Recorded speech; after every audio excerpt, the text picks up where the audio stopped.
Welcome to Exit Press for episode 12, Survivor Season 50. It is almost here. Next week is the finale. We will be there live, feet on the ground, all three of us, right in the midst of the action, talking to the two eliminated castaways. We first have Rick Devens, followed by Cirie. Enjoy. First question, is it Rick or is it Devens? I'd prefer Rick Devens, if that's okay. All the time, like you're in trouble, okay. Like your mom's yelling at you. And yeah, exactly. That's how I feel backed into a corner. That's when I do my best. But really, if we're out to eat, it's you and me, we're hanging out. I bounce back and forth between calling you Rick or calling you Devens all season long. Do you go by one or the other in your life? Yeah, I go by Rick in my life, which is actually really convenient. So if someone comes up to me as Devens, I'm like, Survivor fan, as opposed to like, do I know this person or is this person a fan? It's become really. Well, how do you know that happens if you've already worked out the system? It does happen. I'm just wondering and curious how you knew that every time somebody says Tyson to me, I have to then do some mathematic calculations in my head to understand if I know them or not. You know, the Devens thing has really picked up life more in season 2 because I went out there and introduced myself to the other castaways as Devens, whereas I really mixed things up season 1 by being like Devens, but also being like, hey, I'm Rick. So they constantly were calling me Rick Devens or a little bit of Rick or a little bit of Devens, to the point that Jeff at one point was like, guys, you got to figure out what you're going to call this guy. But now it's pretty much if I hear Devens, I know it's a Survivor fan. He didn't want you to bounce back and forth between two names. That's too much power for one person. It goes straight to my head. Yeah, it really does. We've talked a lot this season about the balance between having fun, also pissing people off by maybe having too much fun, versus trying to win the game. Do you feel like you found that balance, or were the scales tipped one way or the other?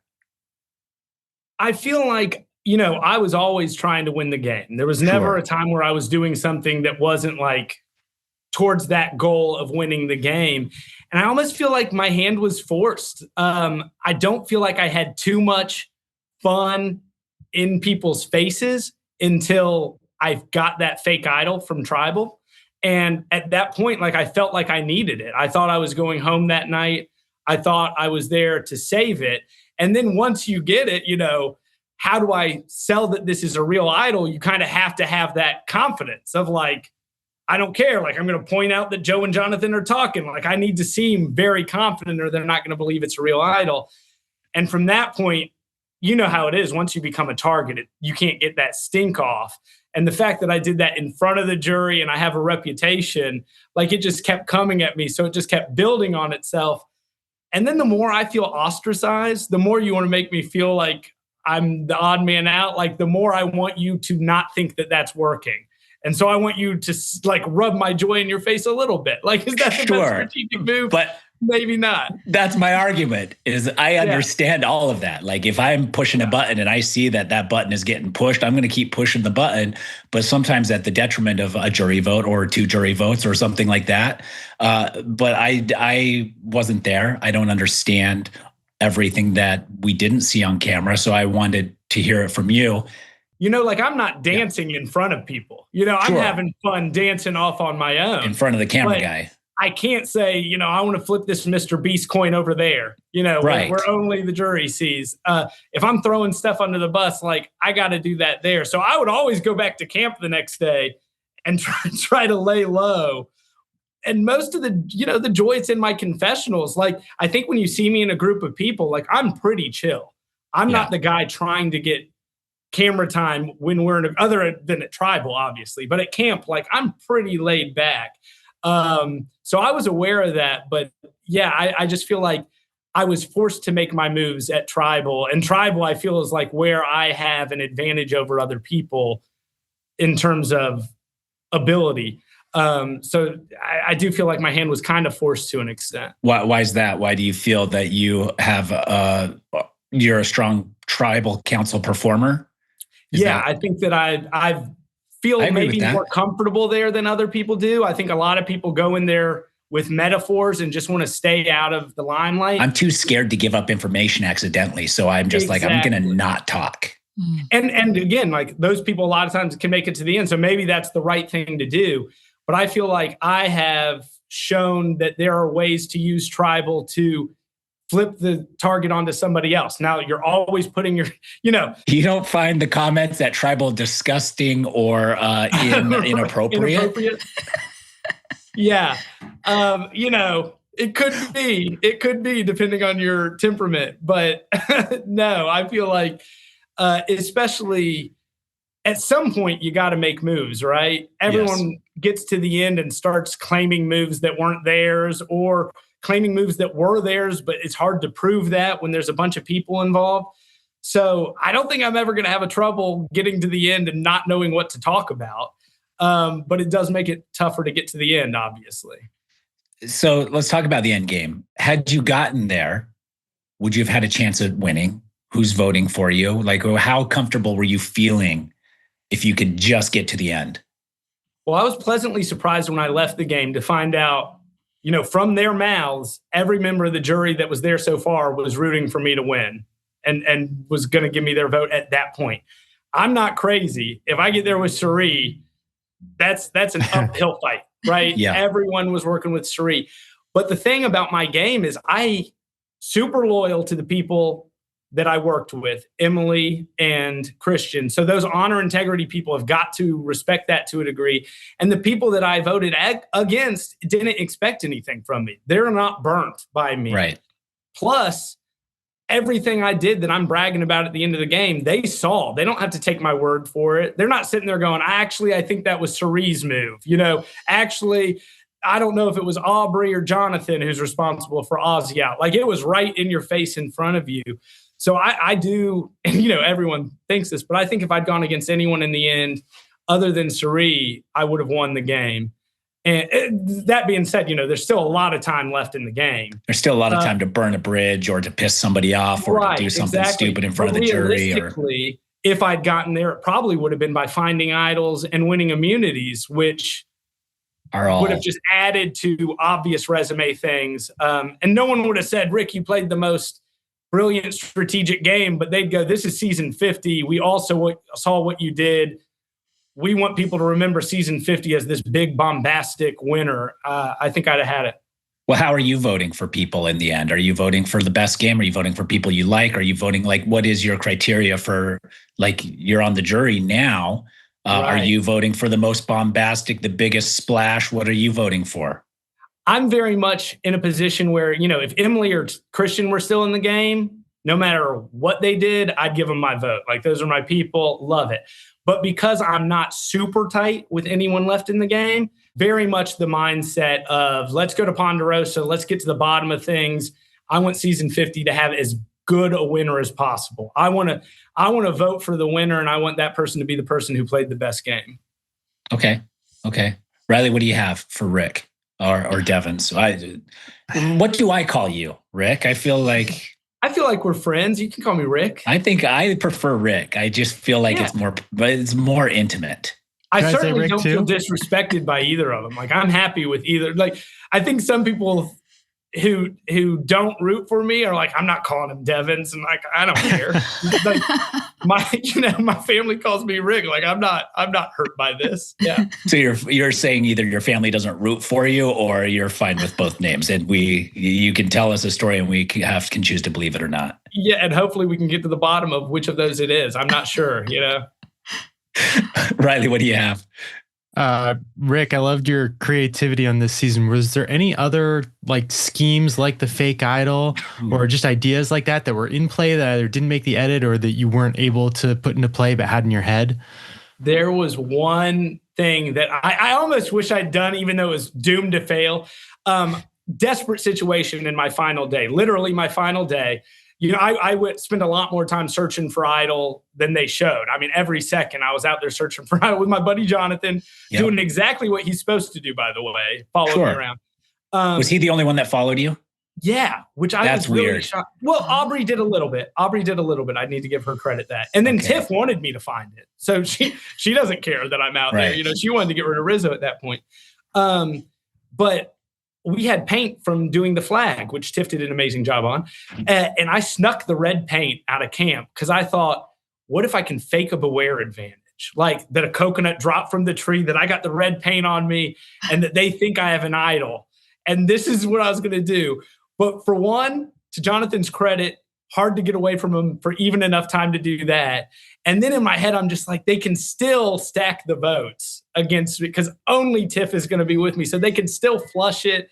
So I just realized, I've got a better shot with this shot at the dark and like going out and still searching for the idol than to try to do this together. But it would have been so fun. Like just me coming back desperate, like covered in red paint would have been a beautiful moment, even though it would have been a huge failure.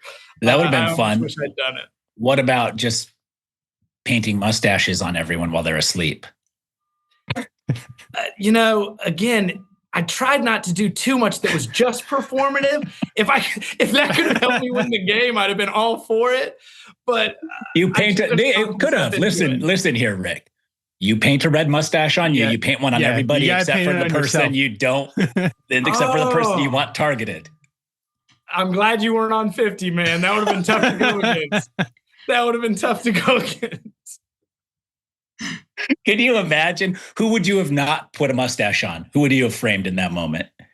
I would. The obvious is Joe, but no one would believe that Joe would paint mustaches on people. It would be too disgusting of an action. No, he would never do that. So I probably would have done it on Aubrey.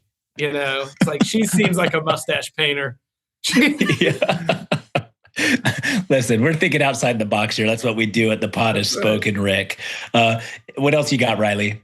I'm curious more about your relationship, I guess, with Joe, and if there was more to that we didn't see.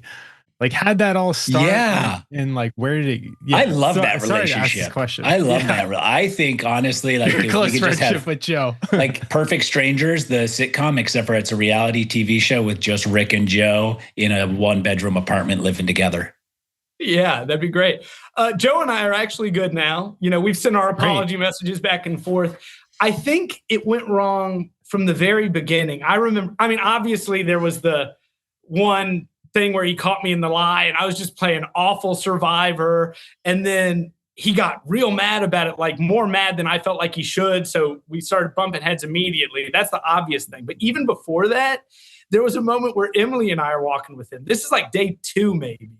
And I'm like, Joe, I know your honor and integrity, but this is 50. Like, I think there's going to need to be more than that. I was like, I would love to be your devious guy, like totally loyal to you, but doing devious things like on behalf of both of us.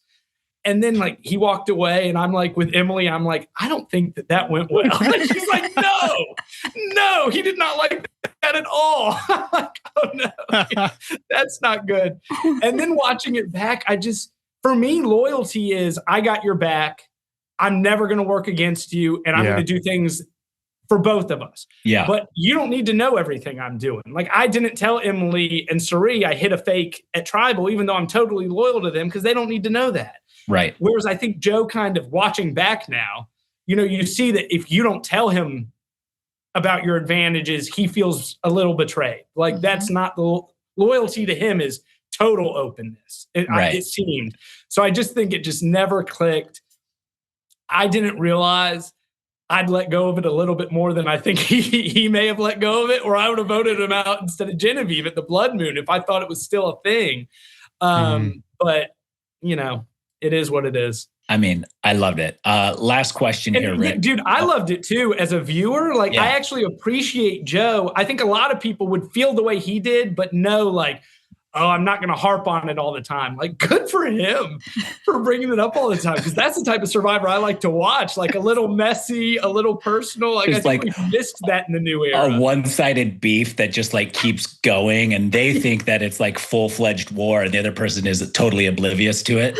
I love that. People are like, why is Devens crying with Joe last night? I'm like, because I really I didn't know he hated me. Rick, last thing, we have to go, but last night they announced the $100,000 SIA prize. Yeah. Who's winning that? Make your picks. Oh man, I'd like it. I'd like to get another 100,000 from Sia. You know, I named a cat after her. I don't know what I would do if I won this one. I think obviously Cirie and Ozzy, big people that could walk away with it all. I don't know, man. It's gonna be something. You think between Cirie and Ozzy? And I think I have a shot. And Rick. I think I've got a shot. Okay. I mean, I'll just be honest with you. That's what you can be honest here. This is a safe space. I think I left my mark on the season. I think a lot of people appreciated that, even if it wasn't I think Cirie played the best game, although I think her and I had an equally hard job of actually getting where we left to getting to that final three. I think it would have been equally hard for both of us for different reasons. Yeah, I agree. And I said it last night on the podcast. I want to say it to your face here, Rick, that watching you play this season has reminded me that if I ever go do anything like this again, to remember to have fun and entertain myself first and foremost. I think you are a good example of remembering to find the joy in things that sometimes are not always joyful. Celebrate the ridiculous. So thank you for doing that for us, Rick. Thank you for your time as well. And we'll see you in person next week. Yeah, dude, I'm looking forward to it. And thank you. That means a lot. I really appreciate that. Yeah, sending you all the love. Thanks, Rick. See ya. Awesome, guys. See you next week.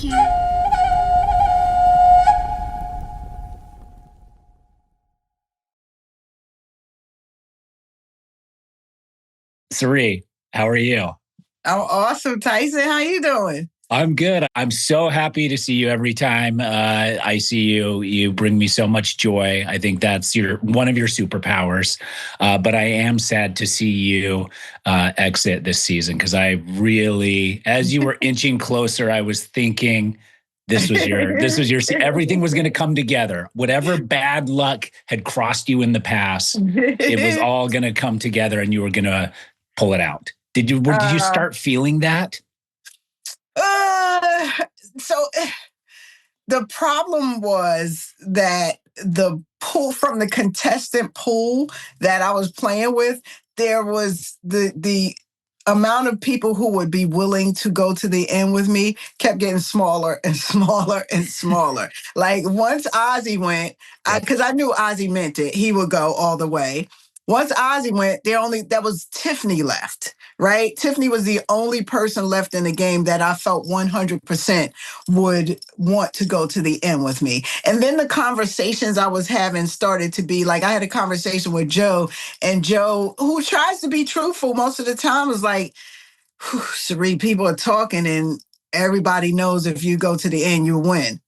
Once you hear that, and there's 5 of them and 1 who will, the likelihood of you making it there is slim to none. Right. So the writing was on the wall at that point. We saw that in the episode. Definitely. Yeah. What drew you to Rizzo so much? Because you had this really tight alliance with him. What is it about him that either maybe we're not seeing, or the fans aren't fully understanding? Because he is playing a good game, and he has navigated 2 seasons really deep into these games. I think what Rizzo had, the benefit of Rizzo was information he started bringing me immediately. And information is currency. And Rizzo started out, once we swapped tribes and came together, immediately telling me everything he knew. And that kind of locked us in. And then as we went along, even with the Tiffany vote, they told him not to tell me because they knew I would tell Tiffany, and he still went against his bromance to come and tell me. So Rizzo, as long as and he never gave me like that, I can't trust him feeling.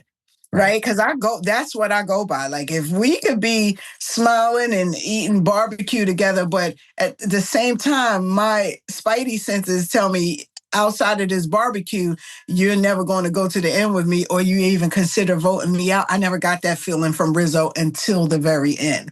So that was the benefit of Rizzo. And it was true, I feel like to Rizzo's benefit, Rizzo wants to win the game. Rizzo's there just like me to win the game. And up until a point, he went as far as he thought he could go with me to not lose to me. Right. You hate him for that? I can't. No, that's what I'm doing with you, Cirie. If we're on a season of Survivor together, I trust you enough that we can go deep, but I don't trust enough that I can beat you in the end. And I think that, with Ozzy, did he believe that he had a chance against you in the end, or did he not care? He was just like, I just have to figure out how to get to the end. I think that was it. I think Ozzy respected me enough, and we have this mutual, we both played for 20 years now. We've been in this game for a long time, and I would go willing to lose to Ozzy, and I feel like he felt the same for me, right? He feels like this was a chance for us to rewrite history and finally come together and respect each other's game and utilize each other's game enough to help each other get to the end. And that's exactly what we did. And then fight it out in the end. Whichever the outcome may have been, I think we both would have been okay with it.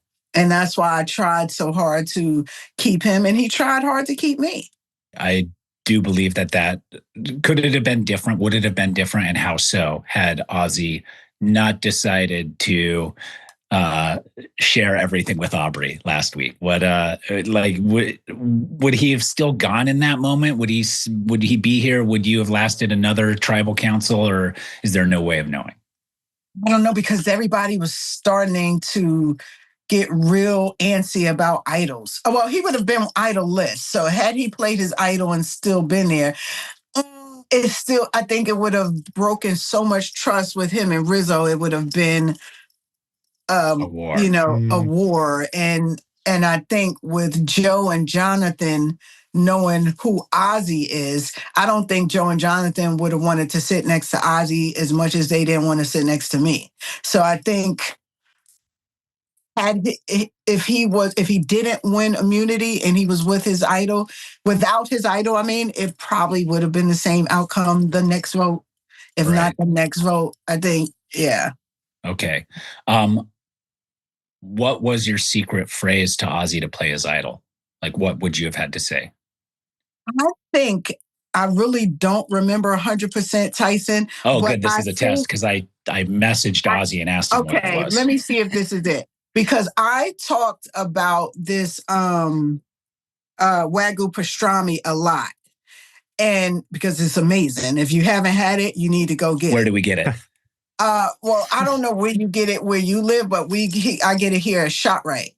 Okay. It's amazing. If you like Wagyu steak, it's just thinly sliced pastrami that has the same characteristics of any grade A Wagyu steak you ever had. And I think I was supposed to say, oh my God, I cannot wait to get home and I think that was it. Was that it?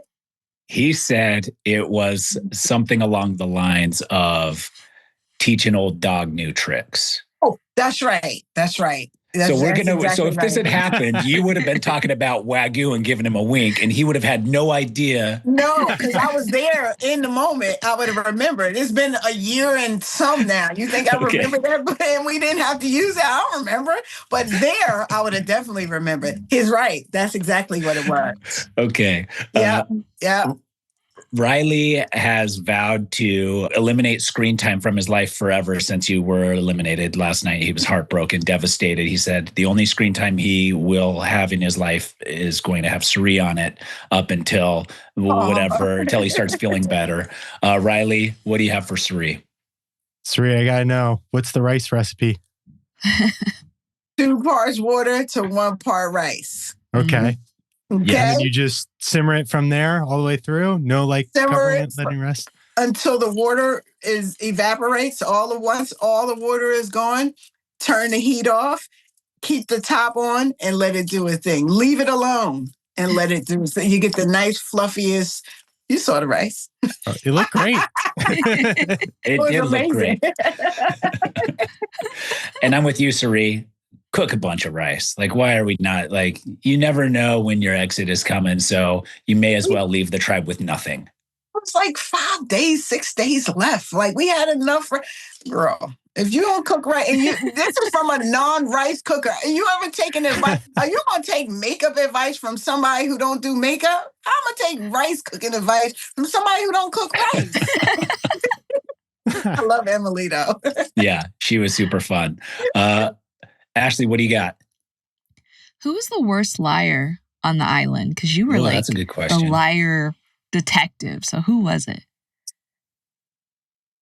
Oh boy, all of them.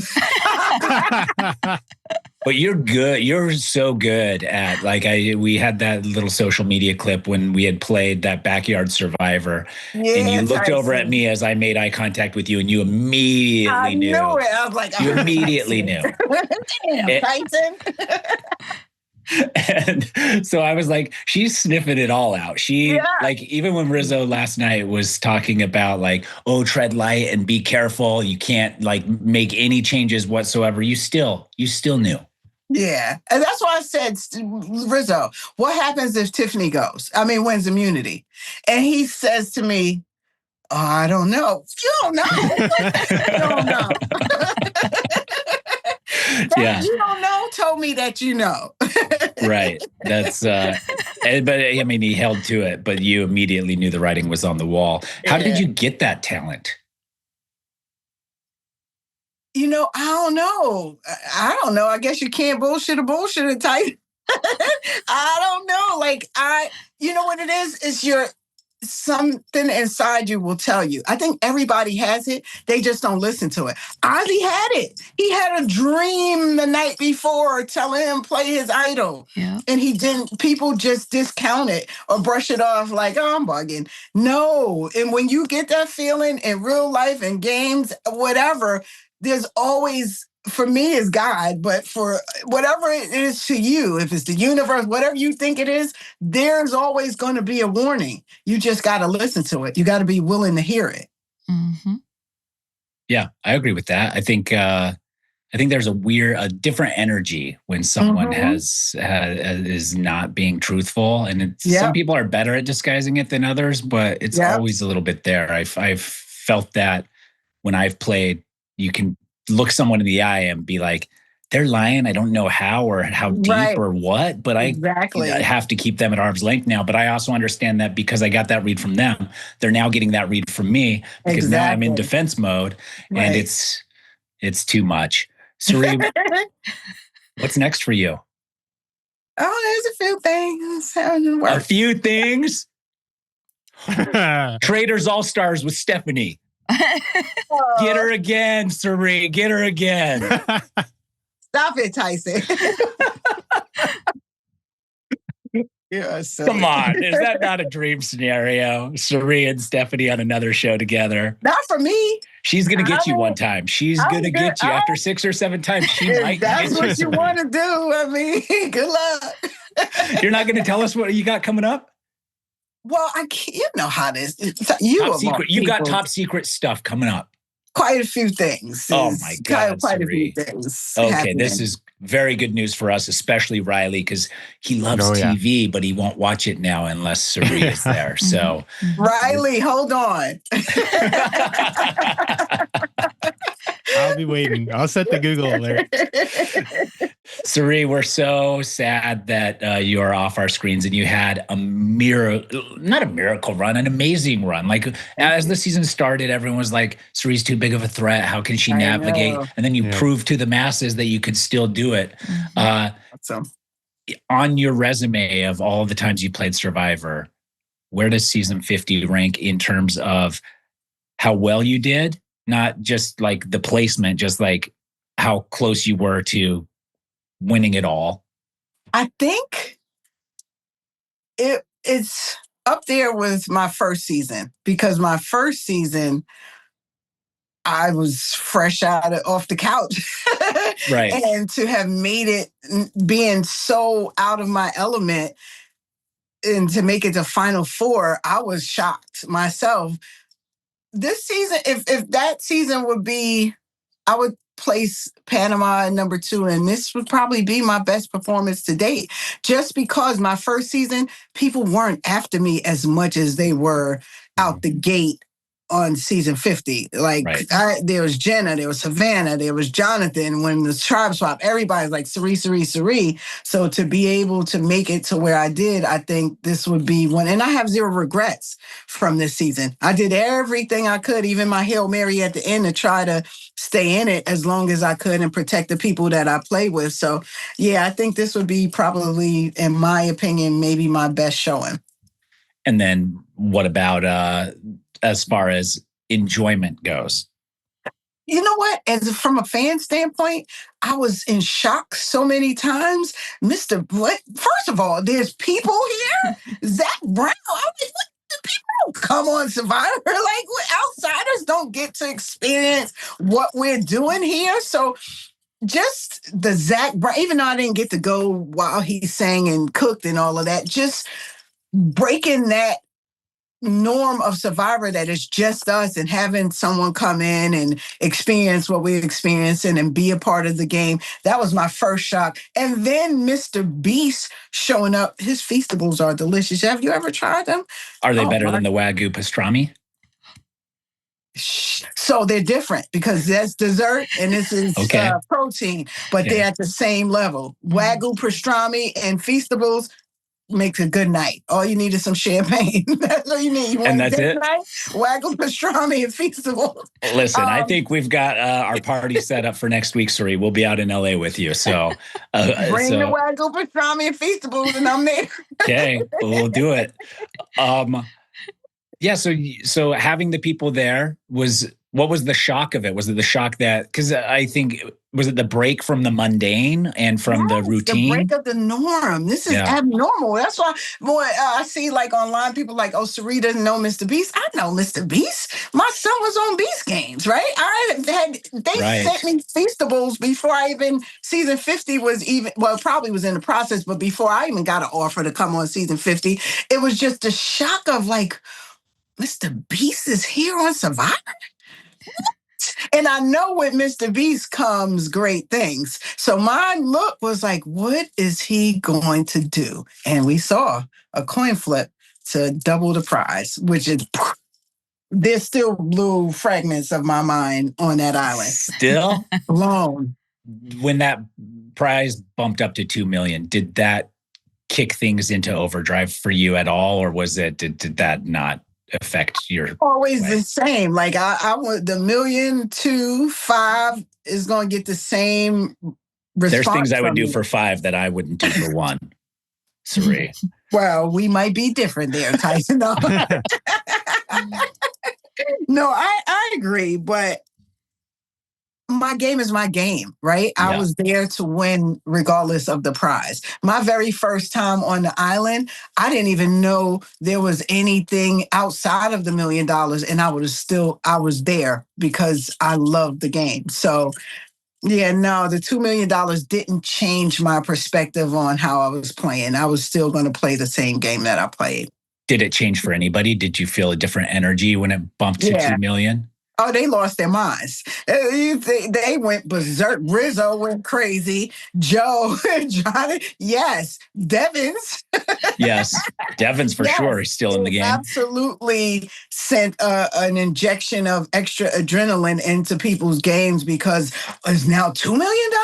Oh, let me step my game up and let me do this now. So, to each his own. To each his own.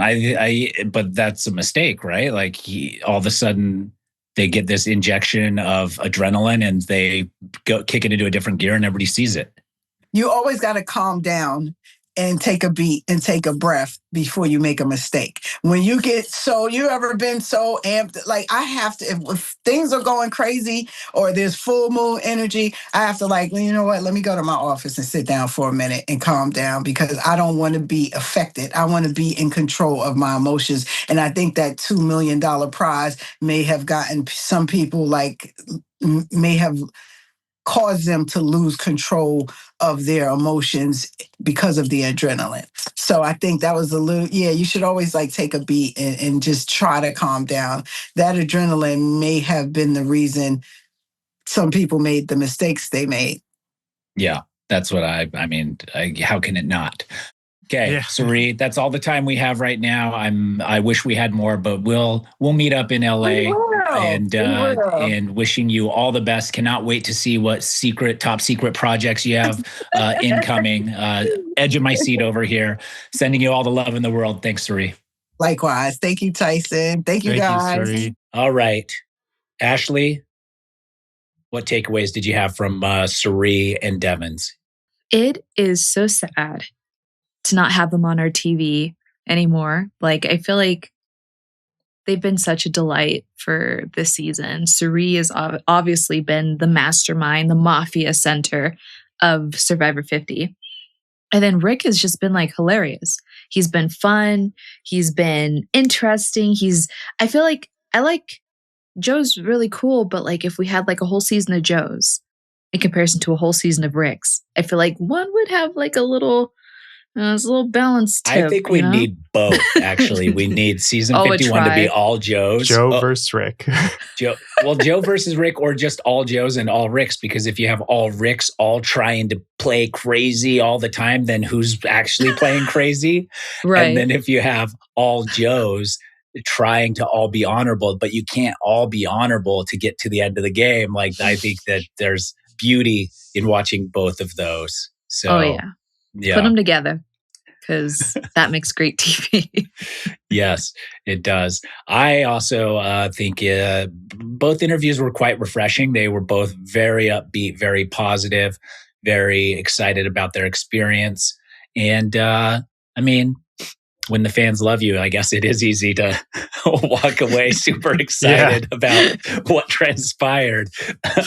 I want to give them credit for being positive and joyful, and they do get that credit. But also, I guess if you're exiting and the fans absolutely hate you or harass you for the stupid move that you made or whatever, I guess it does make it a little more hard to giggle and laugh at what happened on TV.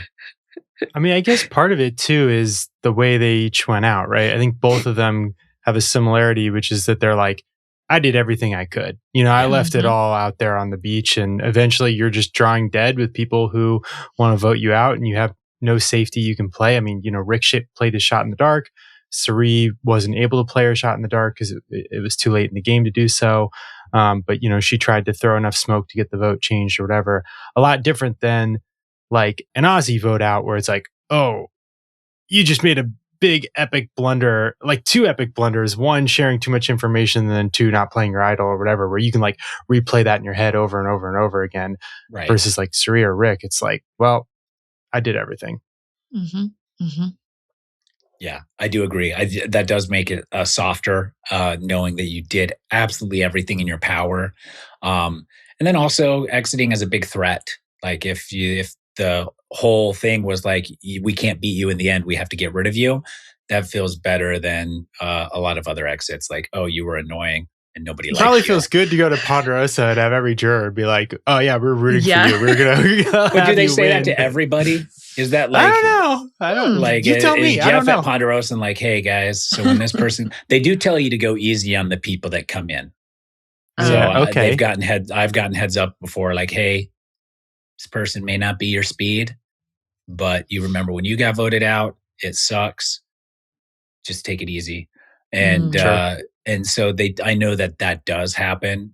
There is a little bit, and everybody's professional for the most part out there at Ponderosa. They understand that. So I think it's, but everyone's saying they would vote for them. That doesn't happen that often. So Rick maybe had a lot more jury votes than I give him credit for. Yeah, I mean, like he said, Cirie was still in the game at that point. And like you said, he was like, I'm not an idiot. Probably if it was me and Cirie, maybe that's not 100% true, but everybody else, yeah. Yeah, I can see that. Anything else? I'm just still kind of like PO'd that they didn't get individual episodes, a proper send off for both of them. It just felt like it was too. It was too tight for both of them. Yeah. But still happy to see them.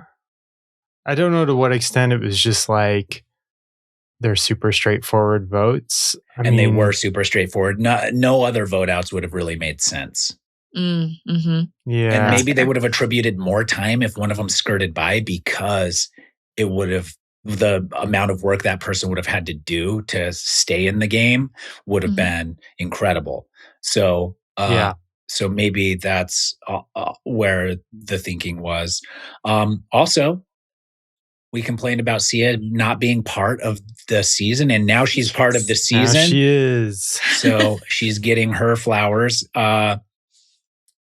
Who's winning this? Who's winning the 100K fan vote? Ashleigh, who's your pick? Honestly, so I voted, and I put Tiffany just in case. I wanted to make sure, like, she doesn't win the 2 million. She's getting something. She might get 2.1 million. Yeah. That's what JT got on Token Chains. Really? Oh, he million. won the fan vote and wow. And at some points, I think the winners weren't eligible for it or something. But now, so at that point they were. Wow. Yeah. Okay. Yeah. So you got a 1.1. Riley. I also voted. I voted for Cirie. So no shocker there. Okay. I also tried to vote, but it wanted me to put my email in. So wait, that's what I did too. I actually went and I tried to vote, and then I saw that I had to put my email in, and I did not vote. I'm sorry, Cirie. A throwaway email. That's me. Yeah, I was like, I don't want to be signed up for another newsletter or another email listserv. Like, ugh, God. So do you have to plug in an email and then go to the email to verify? Or do you get to vote immediately? So you could just put in just put anything in? Mm-hmm. Okay. I just put in a random. I put in one of my throwaway emails that I always use for silly things. Maybe Tyson, I'll just put in your email. They already have my email. No, then why? Then you just put in your email. I don't want them to track how I'm voting. It's too much. That's too much data for them. Man, who should I vote for? That would be the funniest vote for you. I don't know. To think about it. Don't you dare, Riley. That said, I clicked on Cirie's face and was going to vote Cirie. And then when it asked for my email, I was like, oh, I tried. I did everything in my power. I did everything in my power, Cirie, to vote for you as fan fave. But I'm pretty sure Cirie's walking away with that 100K. I would be shocked so as well. Anything else? Well, we're should we plug our preview episode next week? I was just going to, but you do it. All right, we have more Survivor content on the way. Monday next week, we're coming with a special episode and a special guest previewing the finale for 50. So you can have all the analysis you want and the pathways that we're going to run through for each person to win. God, I totally butchered the end of that. All right, whatever. Just send it, ship it. Nope, we're not done yet. We are not done yet. Like and subscribe. Also follow The Pod Has Spoken on Instagram for all of your Survivor short form content.